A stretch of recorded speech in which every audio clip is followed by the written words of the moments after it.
Assalamualaikum students, my name is Mubashir और आज हम 9th class math exercise 7.2 question number 3 start करेंगे।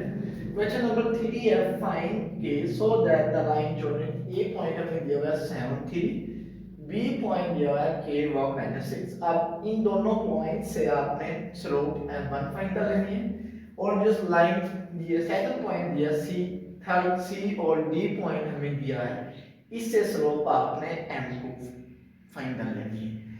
जब दो लाइंस पैरेलल होती हैं तो जो स्लोप m1 और m2 जो होती है वो आपस में इक्वल होती है, और जब दो लाइन परपेंडिकुलर हों तो जो स्लोप होता है इन दोनों को मल्टीप्लाई किया जाए तो उसका आंसर -1 होता है।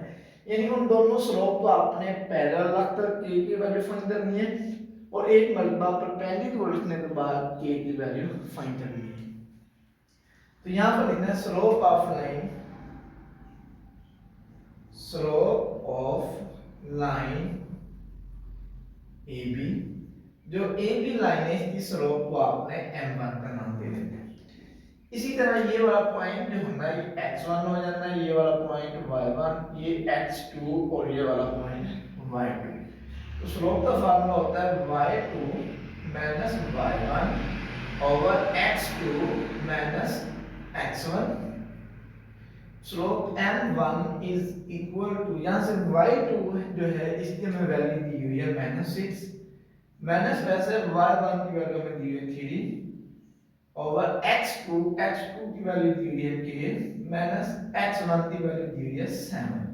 तो ये बन जाता है m1 इज इक्वल टू -6 -3, ये बन जाता है -9 ओवर k -7। अब इसी तरह जो पॉइंट सी और डी दिया है इससे स्लोप आपने m2 फाइंड कर लेनी है। स्लोप ऑफ लाइन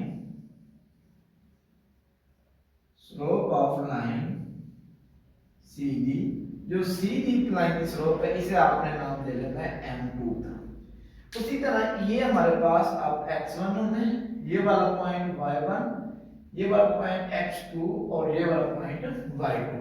तो स्लोप का फार्मूला होता है y2 minus y1 over x2 minus x1। ये m2 आपने वैसे लिख लेना है, y2 इसकी हमें वैल्यू दी हुई है 4 और y1 इसकी वैल्यू दी हुई है 5 डिवाइडेड बाय x2 की वैल्यू -6 और x1 की वैल्यू -4। तो ये माइनस और ये वाला माइनस ये बन जाएगा +4। नेक्स्ट स्टेप में m2 इज इक्वल टू 4 - 5, ये बन जाता है -1 -6 + 4 ये आता है -2। नेक्स्ट स्टेप में ये माइनस माइनस से आपने कैंसिल कर देना है, तो m2 जो स्लोप है इसका आंसर आ जाता है 1/2। अब एक मरतबा आपने पैरेलल लेना है तो वहां से k की वैल्यू फाइंड करनी है और फिर एक मरतबा परपेंडिकुलर यानी अमूदन लेकर k की वैल्यू फाइंड करनी है। यहां पर लिखते हैं पैरेलल। जब दो लाइंस आपस में पैरेलल होती हैं उनकी जो स्लोप्स होती हैं वो आपस में इक्वल होती हैं। तो ये याद रखना कि जब भी दो लाइन पैरेलल हों तो उनकी जो स्लोप होती हैं वो आपस में इक्वल होती हैं। तो यहाँ से आप लिखना है m1 जो है ये m2 के इक्वल है। यहाँ से m1 की वैल्यू में दी है -9 ओवर k -7, m2 इसकी वैल्यू हमें दी हुई है 1/2। अब इन्हें क्रॉस मल्टीप्लाई करें, 2 तो -9 से मल्टीप्लाई करें ये बनता है -18, 1 को k से मल्टीप्लाई करें k, 1 तो -7 से मल्टीप्लाई करें ये बनता है -7। नेक्स्ट स्टेप में ये -18 आपने वैसे लिखना है, ये -7 है इधर आता +7 इज इक्वल टू k, तो k इज इक्वल टू ये बन जाता है -11, k की वैल्यू आ जाती है -11। अब इसी तरह इन दोनों लाइन को आपस में परपेंडिकुलर लेना है, परपेंडिकुलर। जब दो लाइंस परपेंडिकुलर उर्दू में बोलते हैं अमूदन। जब दो लाइंस एक दूसरे के ऊपर परपेंडिकुलर हों उनकी स्लोप को मल्टीप्लाई किया जाए तो उसका जो आंसर होता है वो -1 होता है। ये आपको तो याद रखना है, जब दो लाइंस परपेंडिकुलर हों तो m1 स्लोप और m2 इज इक्वल होती है -1 के। यहाँ से m1 जो है इसकी वैल्यू हमें दी हुई है -9 ओवर k - 7 मल्टीप्लाई m2 की वैल्यू दी हुई है 1/2 इज इक्वल टू -1 -9 को 1 से मल्टीप्लाई करिए मतलब -9 2 को k से मल्टीप्लाई करें 2k -2 को 7 से मल्टीप्लाई करिए बनता है 14 इज इक्वल टू -1। अब जिस तरह डिनोमिनेटर ना हो उस पर डिनोमिनेटर आपने 1 लिख लेना है। नेक्स्ट अब 1 को -9 से मल्टीप्लाई करिए बनता है -9 2k को -1 से मल्टीप्लाई करिए बनता है -2k -1 को -14 से मल्टीप्लाई करेंगे बनता है +14। अब नेक्स्ट स्टेप में ये -9 आपने वैसे लिखना है ये +14 है इधर आता है ये बन जाता है -14 इज इक्वल टू -2k। अब ये दोनों रकमों के साथ माइनस का साइन है तो साइन आपने माइनस कर देना है करना ही दोनों को प्लस है इज इक्वल टू -2k। ये माइनस माइनस से कैंसिल हो जाएगा। नेक्स्ट स्टेप में ये 2 मल्टीप्लाई हो रहा है तो इधर आता है ये डिवाइड हो जाएगा। So k is equal to 23/2। For a using slope show that the triangle with its vertex जो vertex a दिया है इसके पॉइंट है 6 1 जो वर्टेक्स b दिया है इसके पॉइंट है 2 7 और जो c वर्टेक्स दिया है इसके पॉइंट है -6 और 7 इज अ राइट ट्रायंगल।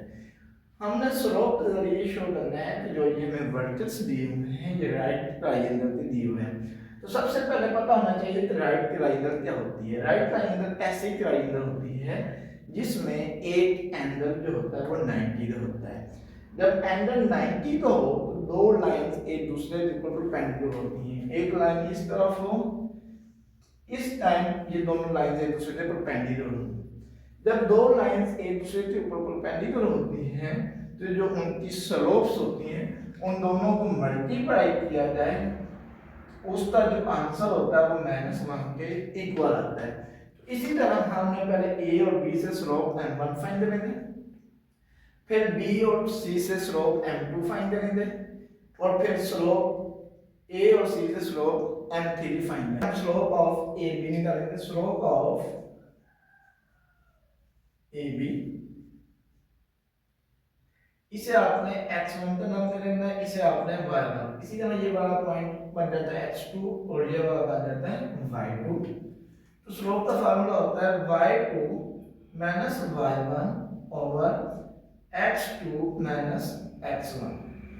तो ये बन जाता है m1 इज इक्वल टू अब y2 इसकी वैल्यू हमें दी हुई है 7 y1 जो है इसकी वैल्यू दी हुई है 1 ओवर x2 इसकी वैल्यू दी हुई है 2 माइनस x1 की वैल्यू है 6।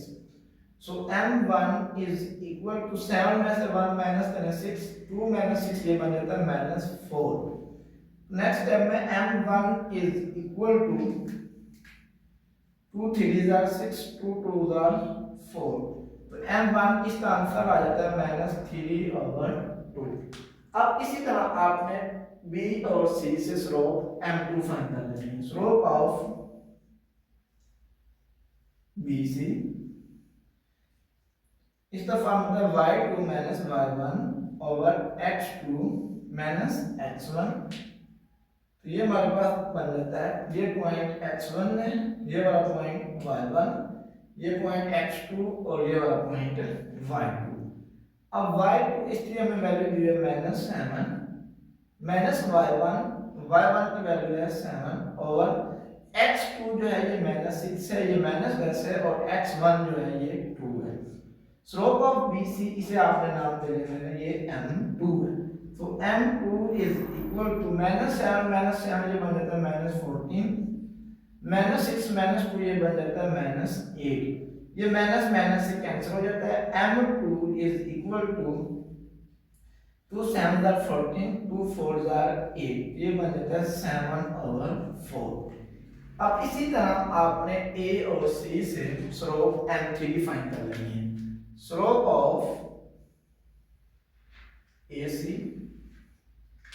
ये पॉइंट है x1 ये वाला पॉइंट है y1 इसी तरह ये है x2 और ये वाला पॉइंट है y2। Slope y2 minus y1 over x2 minus x1 of AC है, इसे आपने नाम दे देना है m3। अब y2 ये हमें दिया -7, y1 है 1 ओवर x2 की वैल्यू है -6 माइनस x1 की वैल्यू है माइनस ये माइनस वैसे और x1 की वैल्यू है 6। नेक्स्ट स्टेप में m3 इज इक्वल टू -7 -1 ये बन जाता है -8 -6 ये बन जाता है -12। नेक्स्ट स्टेप में ये माइनस से कैंसिल हो जाएगा, तो ये बन जाता है 4 2 8 और 4 3 12। तो m3 का आंसर आ जाता है 2/3। अब इसी तरह अगर मैं m1 और m3 जो है इन दोनों को मल्टीप्लाई कर देता हूं, m1 multiply m3 is equal to m1 का आंसर क्या है -3/2 और m3 का आंसर है 2/3। 2 2 से कैंसिल, -3 को 3 पर डिवाइड करें, इसका जो आंसर आता है ये आता है -1। तो m1 और m3 का आंसर -1 आ रहा है, which means ये राइट ट्रायंगल है। अब ये जो स्लोप निकाली थी ए बी के दरमियान थी, अब ये आपने जो स्लोप निकाली है ये ए सी, अब दोनों में जो वर्टेक्स ए है सेम आ रहा है। सो these are vertex of right triangle। अब क्योंकि जो वर्टेक्स ए है इधर भी आ रहा है और जो स्लोप m3 निकाला रहा है उसमें ही आ रहा है, so right angle is at point ए।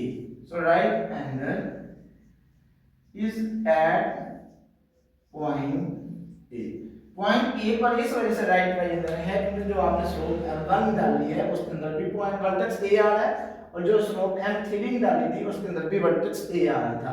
तो ये जो है ये हमें वर्टेक्स दिए थे, ये राइट ट्रायंगल दिए हुए हैं और जो राइट एंगल है वो वर्टेक्स ए पर है। Two pairs of points are given, find whether the two lines determined by these points. Two lines हैं जिनके हमें पॉइंट्स दिए हुए हैं, वो पॉइंट्स आपने बताने जो दोनों लाइंस हैं ये आपस में पैरेलल हैं, परपेंडिकुलर है या नॉन मींस वो पैरेलल भी नहीं है परपेंडिकुलर भी नहीं है। तो उसके लिए आपने ये करना है, जो फर्स्ट जो टू पेयर्स हैं इससे आपने स्लोप m1 फाइंड कर लेनी है, जो नेक्स्ट टू पेयर्स हैं इससे स्लोप आपने m2 फाइंड कर लेनी है। अगर स्लोप m1 और स्लोप m2 का आंसर इक्वल आ जाता है इट्स मीन जो ये पॉइंट्स दिए हुए हैं ये आपस में पैरेलल हैं। परपेंडिकुलर के लिए इससे स्लोप m1 फाइंड हो जानी है, इससे स्लोप m2।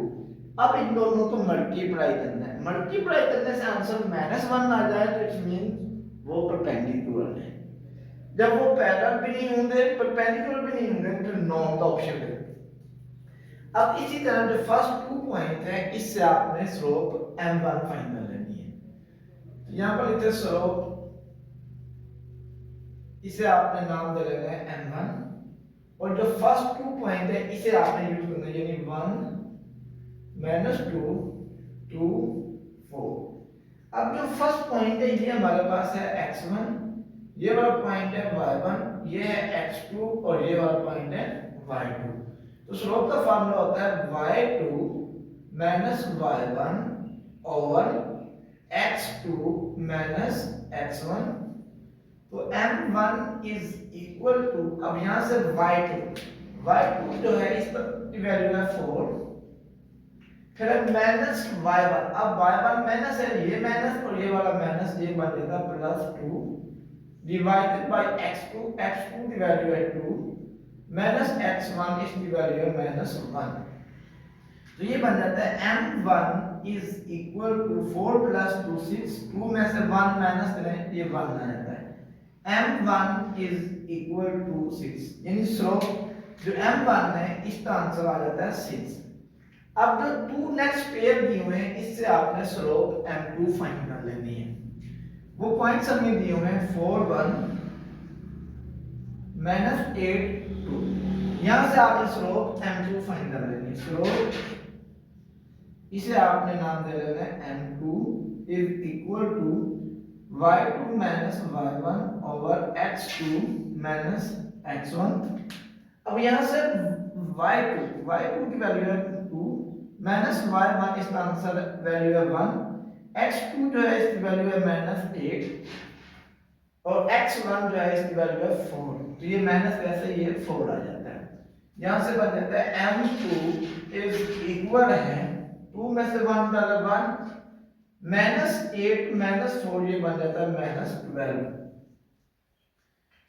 तो m2 इज इक्वल टू इस माइनस को आपने ऊपर लिख लेना है। तो m2 जो है ये -1 ओवर 12 आ जाता है। अब दो लाइंस उस टाइम पैरेलल होती हैं जब स्लोप m1 और स्लोप m2 जो है ये आपस में इक्वल हो। तो m1 जो है ये m2 के इक्वल नहीं आ रही। इट्स मीन जो ये दो लाइंस जिसके में पॉइंट्स दिए हैं ये आपस में पैरेलल नहीं है। इसी तरह अगर मैं m1 और m2 इसे मल्टीप्लाई करूं तो इसका आंसर -1 भी नहीं आता है, यानी m1 मल्टीप्लाई m2 इसका आंसर -1। अगर मैं दोनों को मल्टीप्लाई करूं तो इसका आंसर -1 भी नहीं आता, क्योंकि 6 को अगर मैं -1 और 2 से मल्टीप्लाई करूं तो ये बनता है 6 मल्टीप्लाई -1 ओवर 12, तो ये बनता है 6 1 जार 6 6 2 जार 12, ये बनता है -1 over 2। It's means m1 m2 के इक्वल नहीं है, इट्स मींस स्लोप पैरेलल नहीं है। जब m1 मल्टीप्लाई m2 इसका आंसर -1 नहीं आ रहा, इट्स मींस जो लाइंस हैं ये परपेंडिकुलर भी नहीं है। इट्स मींस जो ये थर्ड ऑप्शन है ये नॉन का मतलब है जो ये लाइंस हमें दी हुई हैं ये पैरेलल भी नहीं है और परपेंडिकुलर भी नहीं है। So given lines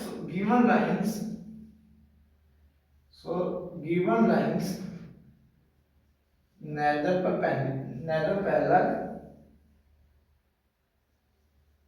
parallel nor perpendicular। तो ये लाइंस हैं ये पैरेलल भी नहीं है और ये परपेंडिकुलर भी नहीं है। पार्ट नंबर बी है सेम उसी तरह जो फर्स्ट पेयर ऑफ पॉइंट है इससे आपने स्लोप m1 फाइंड कर लेनी है, जो नेक्स्ट टू पेयर दिए हैं इससे आपने स्लोप m2 फाइंड कर लेनी है। तो फर्स्ट पॉइंट्स हमें दिया -0 4 6 2, तो इससे मैं स्लोप m1 फाइंड कर लेता हूं। स्लोप उसे मैं नाम दे देता हूं m1। उसी तरह ये पॉइंट x1 है, ये वाला पॉइंट y1 है, ये वाला पॉइंट x2 है और ये वाला पॉइंट y2 है। स्लोप का फार्मूला होता है y2 y1 over x2 x1। तो यहां से m1 इज इक्वल टू यहां से y2 जो है इसकी वैल्यू हमें दी हुई है 2 y1 इसकी वैल्यू दी हुई है 4 डिवाइडेड बाय x2 की वैल्यू दी हुई है 6 x1 की वैल्यू दी हुई है -3। ये माइनस और ये वाला माइनस ये प्लस हो जाएगा +3। सो m1 इज इक्वल टू 2 4 ये बन जाता है -2 6 + 3 ये बन जाता है 9। सो m1 इज इक्वल आ जाता है -2/9। इसी तरह जो सेकंड पेयर्स ऑफ पॉइंट्स दिए हुए हैं इससे आपने स्लोप m2 फाइंड कर लेनी है। ये पॉइंट हमें दिए हुए हैं 4 5 -2 -7। अब यहां से आपने स्लोप आपने फाइंड कर लेनी है m2। स्लोप का फार्मूला होता है y2 y1 over x2 x1। अब यहां से y2 इसकी हमें वैल्यू दी हुई है -7, ये माइनस वैसे y1 की वैल्यू 5 ओवर x2 की वैल्यू दी हुई है -2 x1 की वैल्यू दी हुई है -4। सो m2 इज इक्वल आ जाता है -7 -5 ये बन जाता है -12 -2 -6 ये बन जाता है -2 -4 ये बन जाता है -6। माइनस से माइनस कैंसिल हो जाता है। 6 12 को 6 पर डिवाइड करने से ये बन जाता है m2 जो है ये 2 के इक्वल आ जाता है। अब m1 जो है ये m2 के इक्वल नहीं आ रहा है, इट्स मीन जो ये लाइंस हैं ये आपस में पैरेलल नहीं, m1 is not equal to m2, ये m1 और m2 आपस में इक्वल नहीं है, इट्स मीन ये लाइन जो दी हुई है ये पैरेलल नहीं है। इसी तरह अगर m1 और m2 इन दोनों को मैं मल्टीप्लाई करूं तो इसका आंसर -1 भी नहीं आता, यानी m1 multiply m2 is not equal to -1। ये m1 है ये m2 है, इन दोनों को मल्टीप्लाई करने से -1 भी आंसर नहीं आता। इट्स मींस ये लाइन पैरेलल भी नहीं है, परपेंडिकुलर भी नहीं। So given lines neither perpendicular nor parallel। जो ये लाइंस हमें दी हुई हैं ये पैरेलल भी नहीं है और परपेंडिकुलर भी नहीं है।